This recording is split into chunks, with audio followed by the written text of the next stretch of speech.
Well, good morning, everyone. And I really just want, on behalf of LinkedIn, just really want to welcome you. It's so exciting to be here. And guys, do we have a clicker? We're going to roll with that. All right. So, part of being mindful is living in the moment. So I'm going to live with the moment in my presentation. So, thinking about new leader. Right? We all see the news, we see the world around us and wonder, what does it mean? What does it mean for us to be a new leader? And so I find it amazing that there are some things that are happening in business now that seem to be ancient.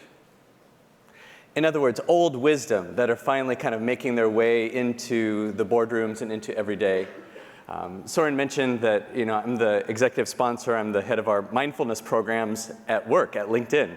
The fact that I can talk about mindfulness at work is pretty amazing, right? The fact that there's all of you guys, I assume that you're interested in mindfulness and consciousness, and we're all together, is pretty amazing. And it speaks to there's this evolution that happens in every generation. Right? We live in unique times. I think probably everybody thinks they live in unique times. And so I like to explore what that means. What are the things that we're bringing from the past? And what are the things that are new for us and our generation? This is where I would show you my beautiful picture. We'll imagine it together.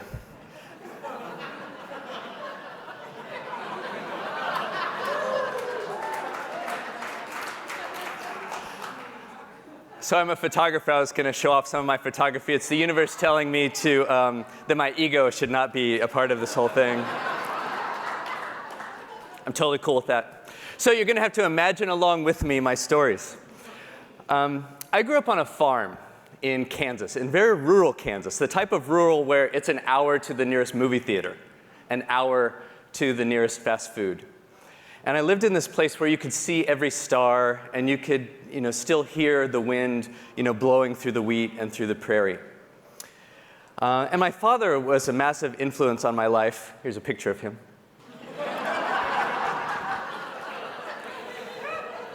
His name is Ed.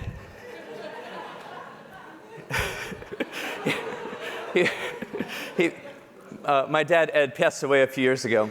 And at his funeral, my cousin gave the eulogy, and I thought my cousin did a beautiful job. And at one point, my cousin had come to live with us for the summer when he was 17.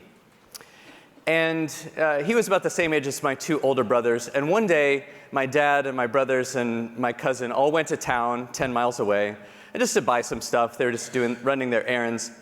And in the car, on the way home, my cousin realized that the cashier had given him too much money, had given him too much change. Maybe he paid with a 5, and the cashier thought that he had given him a 10. So my cousin's in the back, and he's kind of gloating about, this overage. And my dad slows the car, and he looks in the rearview mirror at my cousin, and he says, "You're going to have to make that right." And that was it. It never came up again.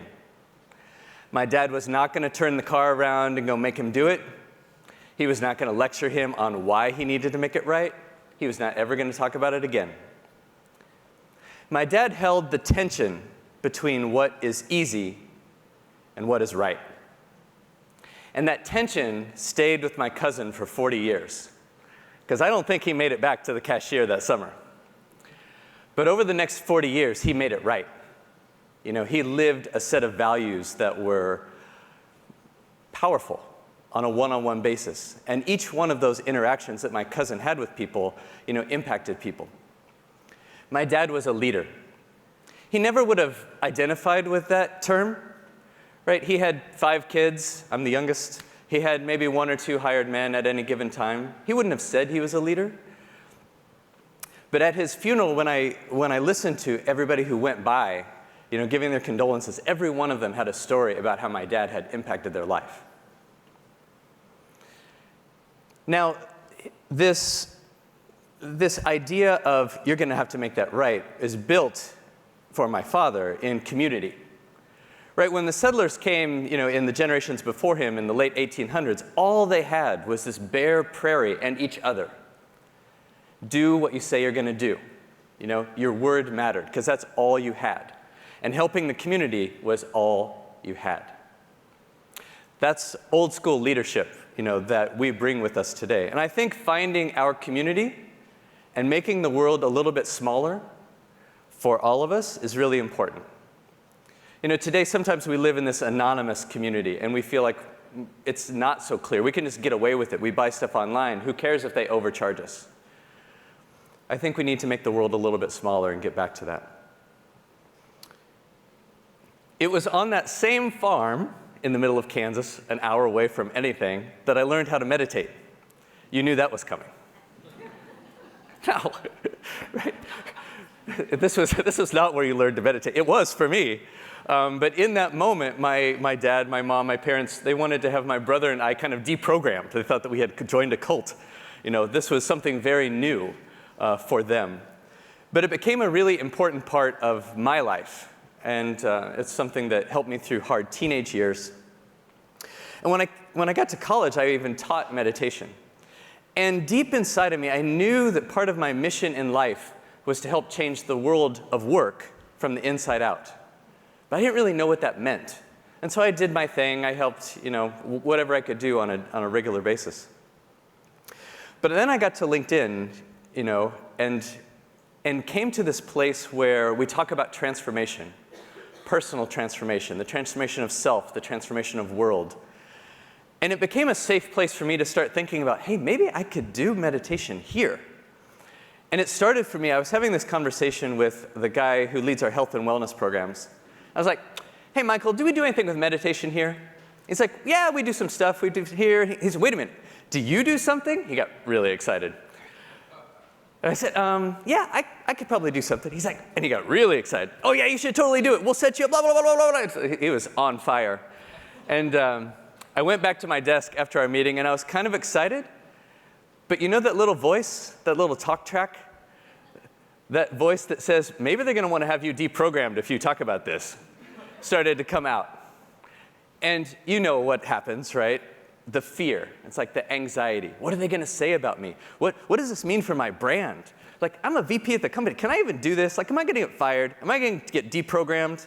All of these, like, horrible doubt and anxiety rushed over me. And I did absolutely nothing about it for like 4 months. But that tension was inside of me.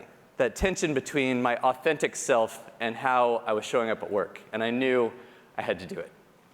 And so, like a child, I went to go meet with the head of HR, ostensibly about something else. But my hand on the door question was, as I'm leaving, I'm like, hey, Pat, I'm thinking about leading this meditation class. Like, what do you think about that? She's like, oh, whoa, yeah, that's awesome. You should totally do it. Let me know how that goes. I'm like, oh, Jesus. Now I'm on the hook for it. I got exactly what I wanted. Now I'm terrified. And so, after another couple weeks of waiting, I did it. I led my first one at work. There was one person there. And he was probably just as terrified as I was. I never saw him again. But the next week, there were 3 people. And the week after that, there were 5 people. And it just kind of kept growing and growing and growing, to the point where then people figured out that I was like the meditation exec. And so when they did an offsite, they're like, hey, could you come and do that thing, that mindfulness thing? I'm like, okay, yeah, I could do that. And I became more comfortable, in front of 60 people, 80 people, to the point where a few weeks ago at our company all hands, in front of however many people showed up out of 12,000 people, I did a 90-second loving kindness meditation. Yeah!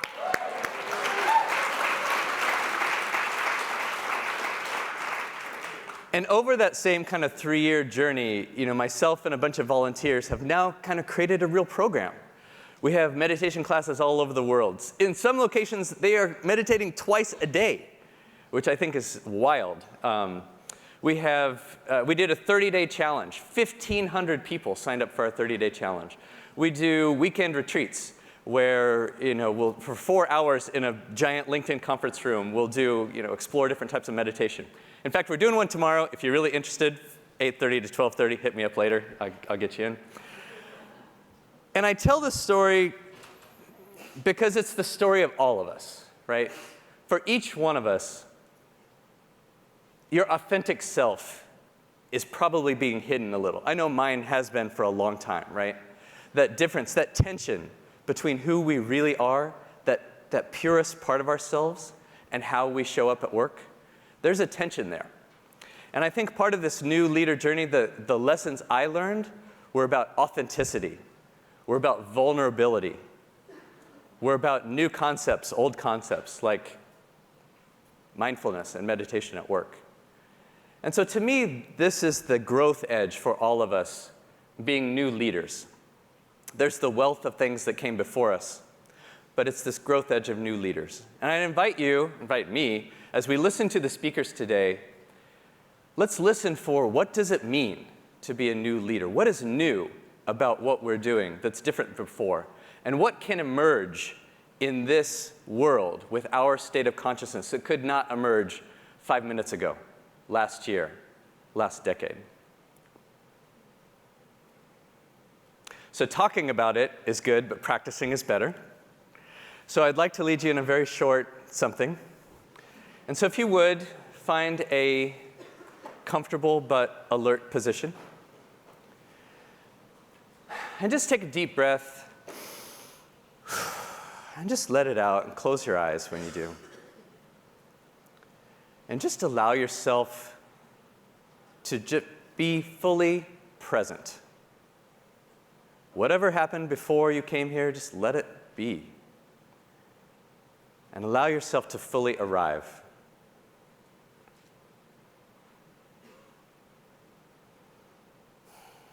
And maybe you go inside to that deepest part of yourself, that true part of yourself, the highest, infinite part of yourself.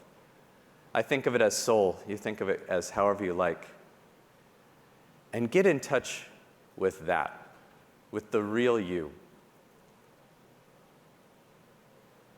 And as you breathe in that gratitude that the world has to offer. And as you breathe out, just let go of anything that is not the real you.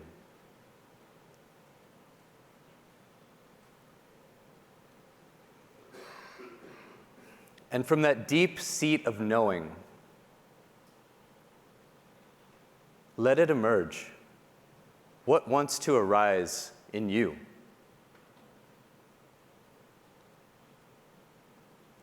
How are you the new leader? And what gifts can you gather today? But also, what gifts can you share?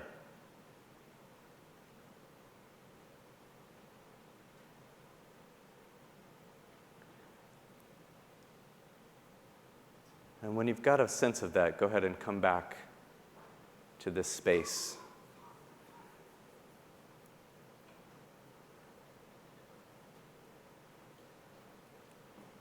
Did you get a sense? Something new? Thank you. So this is our tribe, right? I had a good fortune to be at the event last night where some of us got together, and one person put it beautifully. It's like, there's no strangers here, only friends you haven't met yet. So we're going to have some chance today to hear from some speakers, but look, we're all here to give and receive, right? We're going to have some great conversations, so use it as a time to connect with your tribe.